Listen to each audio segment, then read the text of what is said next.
नमस्कार दोस्तों, स्वागत है आप सभी के एक बार फिर ITI एक्सपर्ट में। आज का वीडियो सभी ग्राम चौकीदार भाइयों के लिए खास है। यदि आप ग्राम चौकीदार भाई हैं तो आज के वीडियो में आपको बताऊंगा कि ग्राम चौकीदार भाइयों को 10,500 रुपये जो दिए जाने वाले थे सरकार के द्वारा, उस पर क्या हुआ है अभी तक, और सरकार के द्वारा 10,500 रुपये की जो रकम है, राशि है, आप सभी को मानदेय के रूप में जो दी जाने वाली है, उस पर क्या होने वाला है। क्योंकि देखिए, ग्राम चौकीदार भाइयों का मानदेय इतना कम है कि उनका जीवन यापन, गुजर बसर करना बहुत ही मुश्किल हो चुका है।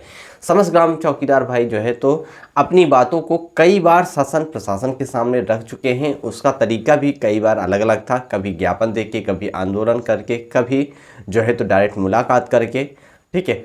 लेकिन ग्राम चौकीदार भाइयों का मानदेय अभी तक नहीं बढ़ाया जा चुका है, ठीक है। अब बात आती है कि ग्राम चौकीदार भाई यदि इस बार जब फिर से लोकसभा का चुनाव नज़दीक आ चुका है, लोकसभा चुनाव की तारीखें घोषित हो चुकी हैं, तो देखिए सरकार के द्वारा हर बार क्या होता है कि कोई भी सरकार यदि है तो उनके द्वारा अपने जो मैनिफेस्टो जारी किया जाता है, जो उनका पत्र रहता है जिसमें बताते हैं कि हम सरकार बनाने के बाद ये चीज़ें करने वाले हैं, तो देखिए उसमें हर एक बार कुछ ना कुछ नई चीज़ें जोड़ी जाती हैं, ठीक है।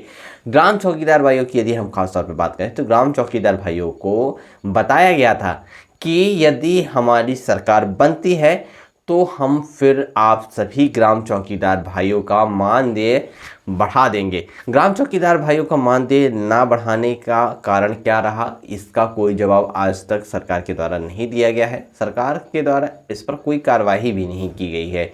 ये एक बात कई बार कही जा चुकी है। ग्राम चौकीदार भाई अब इस बात से बहुत ज़्यादा नाखुश हैं और इस बात को अच्छे से समझ चुके हैं कि इस बात में कितनी सच्चाई है कि जब हम कहते हैं कि आप सभी का ये किया जाएगा, ये मानदेय बढ़ाया जाएगा और राष्ट्रीय कर्मचारी का दर्जा दिया जाएगा, उसके बाद जब नहीं होता है तो एक ठेस लगती है ग्राम चौकीदार भाइयों के दिलों पे, जिससे कि वो दुखी होते हैं।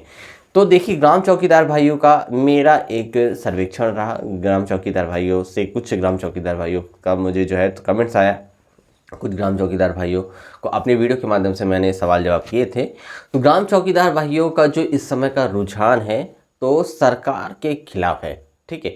अब सरकार के खिलाफ क्यों है, उसका रीजन सबसे बड़ा उन्होंने ये बताया कि हम सरकार से ये ज़रूर चाहते थे कि हमारा मानदेय बढ़ा दिया जाए, हमारा जीवन यापन, गुजर बसर जो किया जाता है उसका जो है तो मानदेय जो राशि अभी 2500 रुपये दी जाती है, इसमें बढ़ोतरी की जाए। लेकिन सरकार के द्वारा इस पर बार बार जो है तो प्रतिक्रिया दी जाती है कि बढ़ा दिया जाएगा, लेकिन कार्यवाही नहीं की जाती है। तो अब हम काफ़ी दिनों से इस बात को सुन रहे थे और इसलिए अब हम जो है तो इसका अब विरोध कर रहे हैं। अब देखिए उनका विरोध करने का तरीका क्या रहता है, ये आने वाले समय में पता चलेगा। ग्राम चौकीदार भाई जरूर चाहते हैं कि ग्राम चौकीदार भाइयों का मानदेय बढ़ा दिया जाए। इसको लेके ग्राम चौकीदार भाइयों ने कई बार जो है तो कई बड़े बड़े मंत्रियों से मुलाकात करी। हमारे राष्ट्रीय अध्यक्ष सुरेश पासवान जी, उन्होंने भी देखिए लखनऊ भी गए, दिल्ली भी गए, ठीक है। हमारे अनु त्रिपाठी भाई, वो भी अपने स्तर से अपनी बातों को लेके लगे हुए हैं। साथ में हमारे गंगाराम पासी जी हैं, उन्होंने भी अपने स्तर से, देखिए सभी लोग का मत एक है कि हम सभी को ग्राम चौकीदार भाइयों का मानदेय बढ़वाना है। लेकिन करने का देखिए अपनी अपनी बातों को कहने का तरीका सबका अलग होता है, सभी की सोच अलग होती है। जैसे हाथ की पांचों उंगलियां एक जैसी नहीं है, उसी तरह सभी व्यक्तियों की सोच एक जैसी नहीं है। तो देखिए कहने का करने का तरीका किसी का अलग हो सकता है, लेकिन हम सबसे बड़ी बात ये कहते हैं कि यदि ग्राम चौकीदार भाइयों को जब सबका एक ही मोटो है, सबका एक ही वह है कि सभी का मानदेय बढ़ाया जाए, तो फिर अलग अलग विचारधारा से मतभेद पैदा करना क्यों, ठीक है। अब देखिए सरकार ने कहा था कि आप सभी का जब मानदेय बढ़ाया जाएगा हमारी सरकार बन जाएगी। यदि सरकार नहीं भी बनती है तो हम केंद्र से कह के आपका बढ़वा देंगे, क्योंकि केंद्र सरकार 2014 से चल रही है, ठीक है। तो सरकार 14 से जब चल रही है तो केंद्र से कह के अभी तक मानदेय बढ़ाया क्यों नहीं गया, क्योंकि देखिए लोकसभा चुनाव अब जो है, इसके बाद देखिए फिर से जब विधानसभा चुनाव होएगा तो फिर से एक बयान आएगा कि हम आपके लिए ये करने वाले हैं, और जब वो चीज़ें नहीं होंगी तो फिर से दुखी होंगे। तो देखिए इस चीज़ का कहीं बहिष्कार न किया जाए कि हम अब सरकार को जो है तो इस तरह की बातों से हम उनकी बातों पे आने वाले नहीं हैं। ग्राम चौकीदार भाई सीधे कह रहे हैं, ठीक है। देखिए आपका कहना बिल्कुल सही है, ग्राम चौकीदार भाई जो है तो काफ़ी दिनों से इस बातों को सुनते चले आ रहे हैं, लेकिन जब कार्रवाई नहीं होती तो वो इतना निराश हो चुके हैं कि अब उनको इस बात पे बिल्कुल भी सच्चाई झलकती नहीं है, ठीक है।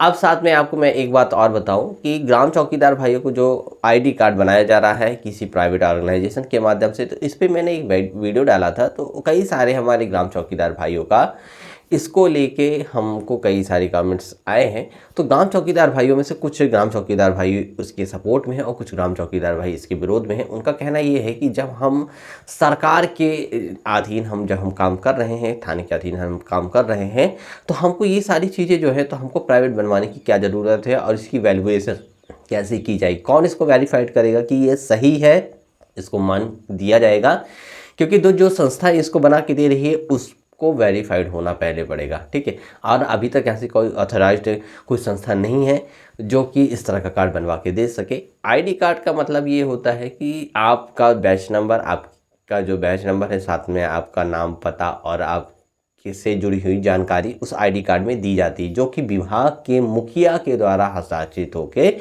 ये बनवाई जाती है।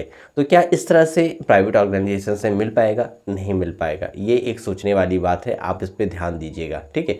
कई सारे लोग जो है तो बोल रहे हैं कि नहीं ऐसा कुछ नहीं है, हम बनवा लेते हैं और उसका यूज़ करते हैं। तो देखिए इस बात पे जब तक आप एक मत हो जाइए, जब तक आप ये कंफर्म नहीं हो जाइए कि इसको बनवाने के बाद आप इसका यूज़ कर पाएंगे, ये सब जगह मान होगा, तब तक इसको बनवाने से पहले आपको सोचना होगा। यदि आपको इस बात पे यदि लगता है कि इसको बनवाने के बाद आपको बेनिफिट मिलेगा प्राइवेट ऑर्गेनाइजेशन से, गवर्नमेंट की बात नहीं कर रहा हूँ, गवर्नमेंट से यदि आपको बनाया मिल रहा है तो आप उसको ज़रूर उसके लिए प्रयास करिए, जिससे कि आपको उससे बेनिफिट मिल सके। यदि प्राइवेट ऑर्गेनाइजेशन की बात करें तो इससे पहले आपको सोचना है, समझना है कि ये बनवाना सही है कि नहीं है, ठीक है। उसके बाद ही आपको इसके बनाने का प्रयास करना चाहिए। साथ में हमारे जो वीडियो है, हमारे इस चैनल पे कई सारे ऐसे वीडियो ग्राम चौकीदार भाइयों की जो मानदेय है उसको लेके डाले जा चुके हैं।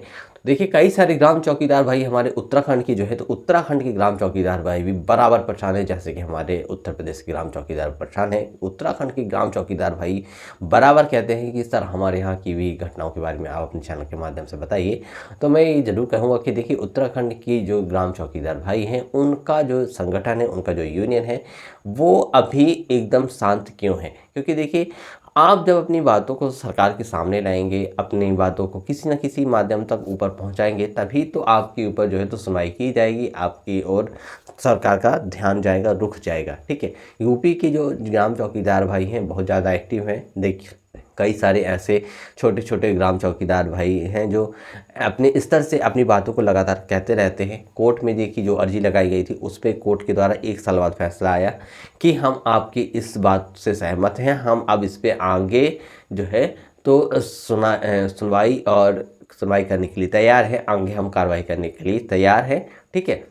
तो देखिए इस तरह से आपको भी आगे बढ़ के आना होगा, आपको भी इस लड़ाई को लड़ना होगा। लड़ाई लड़ेंगे तभी आपको सफलता हासिल होगी, क्योंकि देखिए इस तरह की चीज़ों में समय लगता है, कोर्ट कचहरी के काम में समय लगता है और ये थोड़ी जटिल प्रक्रियाएं होती हैं। दोस्तों आज के वीडियो में देखा आपने कि ग्राम चौकीदार भाइयों को 10,500 रुपये का जो मानदेय मिलने वाला है वो एक फिर बार से जुमला न साबित हो, इसके लिए आपको जो है तो सोचना समझना है। उससे पहले आपको ये भी ध्यान रखना है कि आप ग्राम चौकीदार भाई हैं और आपको जो है तो नौकरी करते हुए इस सारी चीज़ों को पालन करते हुए, अपने कर्तव्य का पालन करते हुए, सारी चीज़ों को ध्यान में रखते हुए आगे कदम उठाना है।